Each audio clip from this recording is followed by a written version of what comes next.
Vermicomposting. Hello everybody, it's Steve. Thanks for joining me today. In this video, this is actually going to be a reshoot of a video that I had previously published, and part of it was because that video quality was awful. It really stunk, and it was on creating a worm bin, doing some vermicomposting, and how you set the bin up, and some best practices on using it, and keeping it from getting nasty, and so on. But the video quality was awful. The audio was probably equally as awful, and I've learned some things since then. So I'm going to go ahead and cover some of that today and in this video. So if you saw that one, I hope you like this one better. If you didn't see that one, don't bother. Watch this one instead. So that said, let's go ahead and get started. For our worm bin, first of all, why are we making a worm bin? What's vermicomposting all about? Well, vermicomposting is composting using worm castings instead of making compost in a conventional compost system. Worm bins, people have been doing this for a long time, and basically what you do is you have some worms, preferably like red wigglers, and you feed them food scraps and coffee grounds and things like that. Give them some bedding material, keep a nice environment for them, and they will go ahead and digest that food and create worm castings, which are super nutrient rich and bacteria rich fertilizer, if we'll call it. That you can go ahead and you can add that into your compost, you can add that into your gardens directly, you can add it down to your house plants. It's excellent. It's one of the best things you can have. So you can buy it commercially, but it's pretty expensive, and it's really easy to make, and it's a good use for some of your food scraps and coffee grounds and things like that, and it's just a fun project altogether. So that said, we'll go ahead and get started here. It's really easy to get started.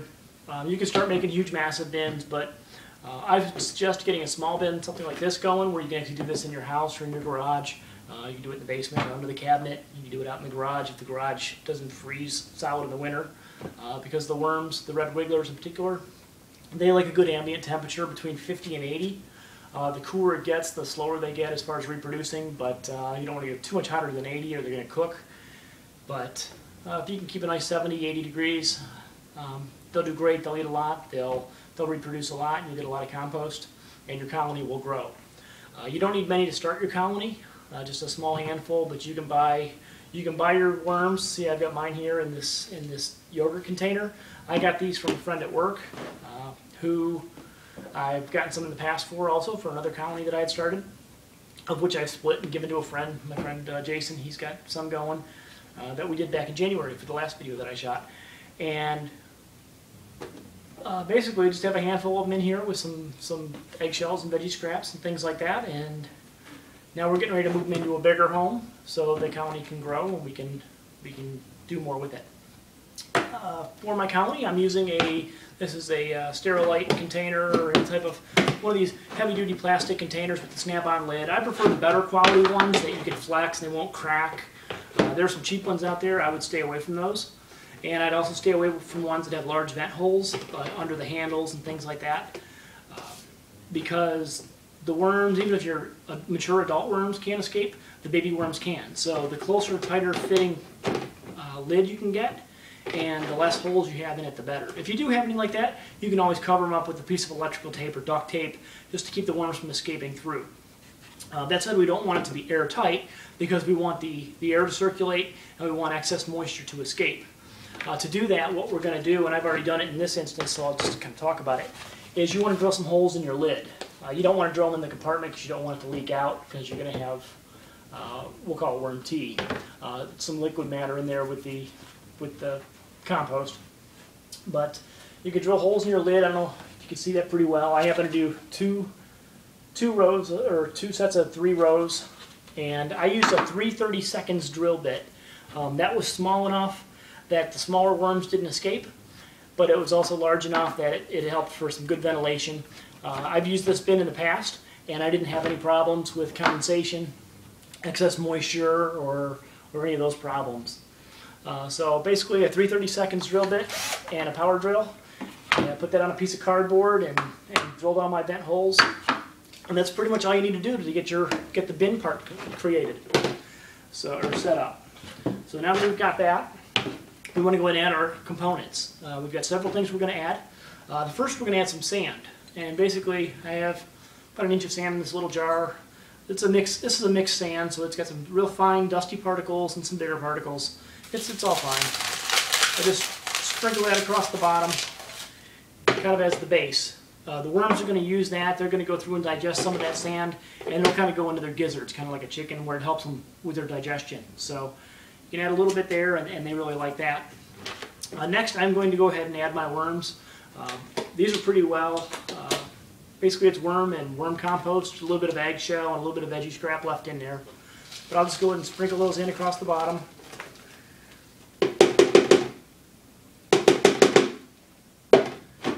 And I'll go through later on and make sure I scrape everything out of there. But for the sake of video time, I'll keep it short. As you can see our worms, and they're in the castings. There's probably 2 dozen very small worms in here, which is plenty. And then that colony, as they get acclimated, they get more food, they get more room. They'll go ahead and continue to expand. They'll grow in size, and then they'll grow the colony. So I will go ahead and put this lid on tightly for the time being. Okay, next we want to go ahead and add some bedding. For bedding, you can use a couple different things, or multiple things. One here, see we got a brown paper bag. You can tear that up. You can run that through a shredder. That's what I have here. I've got some paper shreds and some brown paper bag shreds that I ran through our paper shredder. You can do the same thing with newspaper. You can tear newspapers into strips. So however you do it, you want it to stay somewhat light and fluffy, light and airy, so that the worms can go up through that bedding. You don't want it so thick and so dense that it all mats down. So for this example, I'm just going to go ahead and pour some of this in here, and you see, I'll just kind of fluff it around, and I'll add about a nice even layer. And maybe that's about maybe a ½ inch thick. All in all, I'll shred this up later and throw this in there as well. Next, we want to go ahead and add some organic matter, or I'm sorry, before we do that even, we want to go ahead and spray this down. We want to add a little bit of moisture into that paper. We don't want to add too much that it gets soaking wet and we have too much humidity in there, because as we continue to add food, we're going to be adding moisture in with that food, especially if you're adding a lot of greens and the veggie scraps and things like that. That's going to release excess moisture. You don't want too much moisture in there because you're going to end up having gnats. So if you can kind of keep that moisture balance going so you don't get too much condensation, you're going to really significantly reduce your chance of having gnats and having a little bit of fungus or a little bit of mildew growing on some of the bedding materials. So just a real light dusting with water, a real light spray with water, just to get the almost damp, a little bit drier than a wet sponge even. And then we want to go ahead and add some food material. For this example here, I'm going to use a little bit of lettuces and a little bit of celery tops, or celery hearts. And I'm just going to kind of cut them up in smaller pieces.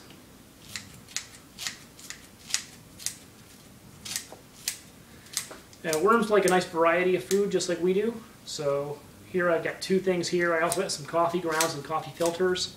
Later on, when we have some carrots and some things like that, you want to avoid some of the acidic things, like orange peels and onions. They definitely don't add onions, but things like orange peels and lemon rinds and things like that, you want to kind of avoid those. But all the other kind of pH neutral type things, veggie scraps, tomatoes, banana peels, things like that, those are all good. And now I'm going to go ahead and add in a little bit of coffee grounds. Red wigglers love coffee grounds. So I'll go ahead and add the coffee grounds, and I'll even add the filter in. It's just a paper filter. Basically, if you put it in your compost bin outside, yeah, you could put it in here. So this is, I always add my coffee grounds in there. We have a really alkaline soil here, so we like to add some acidic stuff in there to try to work on that pH. Okay, and then now we want to go ahead and add a little more bedding material. And I used the example of the shredded paper to start with. Now I'm going to use some straw. And you could use whatever you have, and you can make it all the same. Just kind of showing a different example. Here I happen to have some straw that I had left over from, I use straw in my raised beds, and I also use it in my compost tumbler. So I'll go now and add a nice layer of that in.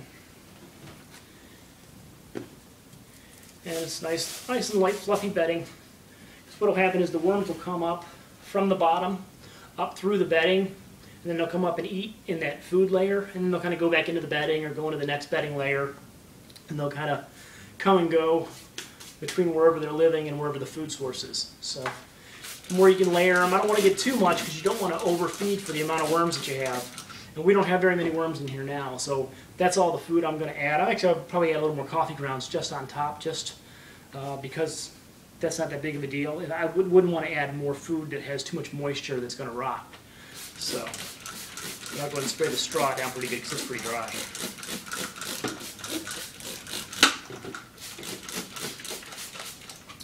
You can also add in eggshells. Eggshells is very good.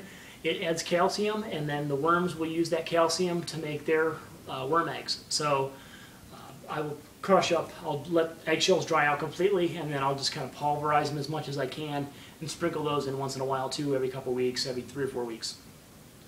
And then kind of keep those mixed in. You'll notice that those will kind of disappear on their own as well. So, and the same thing, like I said, I'll add a little more coffee grounds just for the, gives a little bit more moisture in this example because this straw is really dry. We'll tear up that filter and mix it around. And then we'll go ahead and snap on our lid. There it is. We want to go ahead and put that in a dark space and check on it. I usually check on it about once or twice a week, usually once a week at the minimum. Sometimes I'll look at it midweek as I'm cutting up veggies and have some carrot peels and some cucumber peels, things like that. I'll dice those up real small and maybe toss it a little bit midweek, and then I'll give them some regular feeding, usually on Sundays.